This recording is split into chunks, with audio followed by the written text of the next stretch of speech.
என்ன உறவுகளே, எல்லாரும் சௌக்கியம் தானே? நான் எப்போதும் போல உற்சாகத்தோடும் ஆரோக்கியத்தோடும் மகிழ்ச்சியாகவும் இருக்கேன்.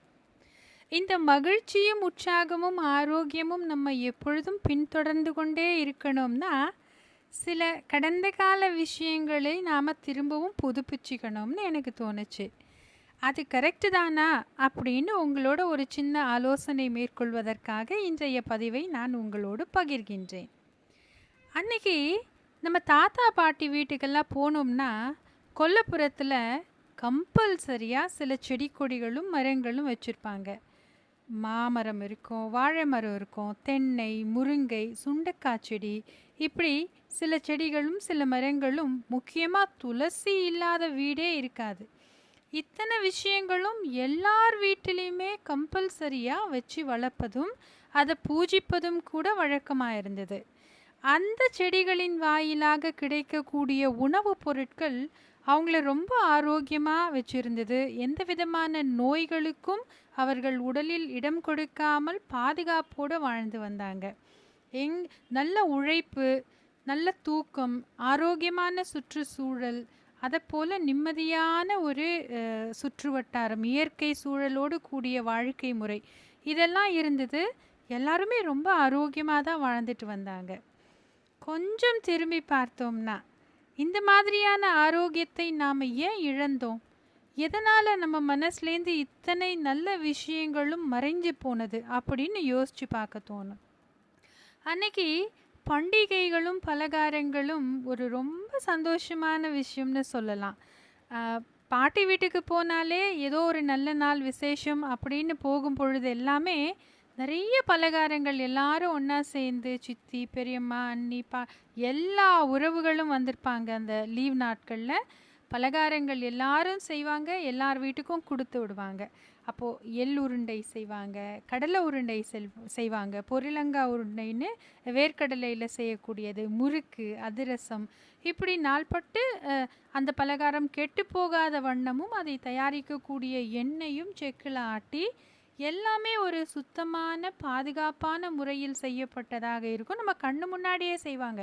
நாங்களாம் ஓடி ஓடி போய் விளையாடிட்டு அவங்க செய்கிற பலகாரத்தில் ஒன்று அப்படி வேடிக்கை பார்த்தோன்னா அந்த குழந்தை கையில் ஒன்று கொடுப்பாங்க. அந்த முறுக்கை எடுத்துகிட்டு எல்லோரும் போய் சாப்பிட்டு, இப்படி ஒரு அட்டகாசமான வாழ்க்கையெல்லாம் எங்கள் காலகட்டத்தில் இருந்தது.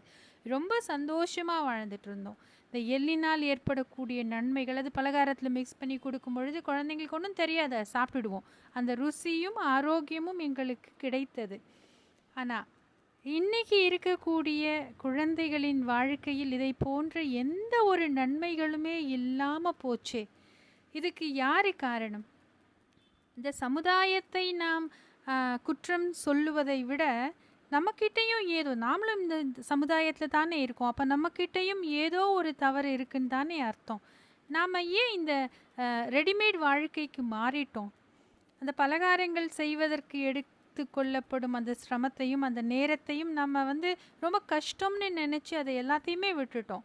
எல்லாமே இன்றைக்கி கடைகளில் இருந்து வாங்கி வரப்பட்டு வீட்டு விசேஷங்களில் உபயோகப்படுத்துகின்றோம். அவ்வளோதான். நம்ம கடையிலேருந்து வாங்கிட்டு வரோம், சாமி முன்னாடி வைக்கிறோம், அதை நம்ம சாப்பிட்றோம். அது மிச்சத்தை நம்ம உறவினர்களுக்கோ, உறவினரில் நம்ம அக்கம் பக்கத்து வீட்டாருக்கு, அது முன்னாடி இருந்தது அந்த மாதிரி கொடுத்து செய்யக்கூடிய பழக்கம். இப்போ அதுவும் கிடையாது. எங்கள் வீட்டில் நாங்கள் சாமி கும்பிட்டோம், உங்கள் வீட்டில் நீங்கள் சாமி கும்பிடுங்க, அவ்வளோதான். அதனால் அந்த ஒரு நெருக்கமோ அந்த ஒரு கொடுத்து வாங்கி சாப்பிட்ற அந்த பழக்கம் எல்லாமுமே போயிடுச்சு. இன்னும் சொல்ல போனால் ஒரே காம்பவுண்டுக்குள்ளே நம்ம எல்லாரும் யார் யாரோ மாதிரி வாழ்ந்துட்டு இருக்கோம். ஒரு கிராமமே ஒரு குடும்பமாக வாழ்ந்த காலகட்டம் எல்லாம் மாறி ஒரு காம்பவுண்டில் 4 வீடு இருந்தால் அந்த 4 வீட்டுக்காரங்களும் யாருன்னே தெரியாத வாழ்க்கை. அப்படி ஒரு காலத்தில் நாம் வாழ்ந்துக்கிட்டு இருக்கோம். அதையும் பெருமையாக நினச்சிக்கிறோம். அன்னைக்கு பார்த்திங்கன்னா எல்லார் வீட்லேயும் மாடு இருந்தது, ஆடு இருந்தது. அவங்க மேய்க்கிறதுக்கு ஒரு ஆள் வச்சுருப்பாங்க. அது மேய்ச்சிட்டு வந்து வீட்டுக்கு தேவையான பாலை அந்தந்த வீட்டு மாட்டின் வாயிலாகவே கறந்து எடுத்துக்கிறது. அதில் மோர் செய்கிறது, அப்புறம் நெய், வெண்ணெய், இதெல்லாம் ரொம்ப அழகாக நமக்கு வீட்டிலேயே கிடைத்தது. சுத்தமாக இருந்தது, ஆரோக்கியத்தை தந்தது. ஸோ டாக்டர்கிட்ட போக வேண்டிய அவசியமே இல்லாத காலகட்டங்களில் வாழ்ந்த வாழ்க்கை அது. எங்கேயோ ஒரு ஒரு இடத்துல ஏதோ ஒரு டாக்டர் மருத்துவர்னு சொல்லுவாங்க இல்லையா, அவங்க மட்டும்தான் இருப்பாங்க. அந்த மகப்பேறு காலத்தில் அவர்களுடைய தேவை இருந்தது, அதுக்காக வேணால் அந்த டாக்டருங்கிற ஒரு பாட்டியோ தாத்தாவோ யாரோ ஒருத்தங்க இருப்பாங்க, அவ்வளவுதான். ஆனால் இன்றைக்கி பார்த்திங்கன்னா ஒரு தெருவில் குறைஞ்சது 3 டாக்டர்ஸ் கிளினிக் வச்சுருக்காங்க. எங்கே பார்த்தாலும் மெடிக்கல் ஷாப், எங்கே பார்த்தாலும் பிளட் டெஸ்ட் பண்ணக்கூடிய லேப்ஸு, ஸ்கேன் சென்டர்ஸு, இந்த மாதிரி பல பல புதுசாக உருவாகிட்டே வருது.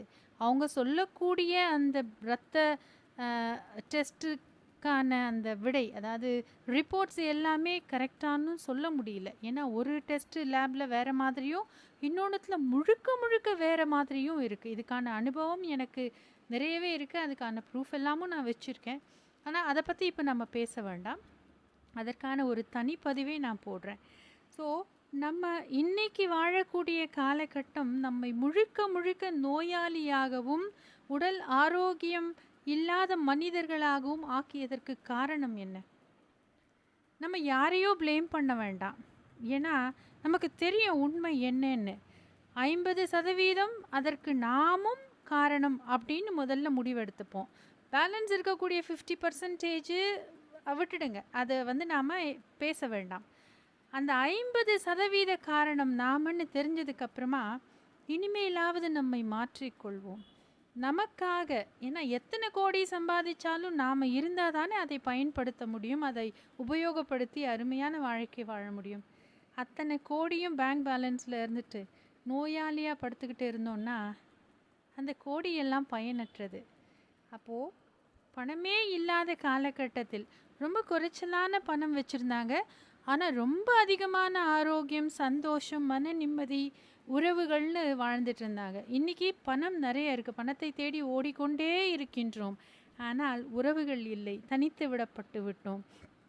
தொலைபேசி, கைபேசி இவற்றோடு மட்டுமே உருவாடி கொண்டு இருக்கின்றோம்.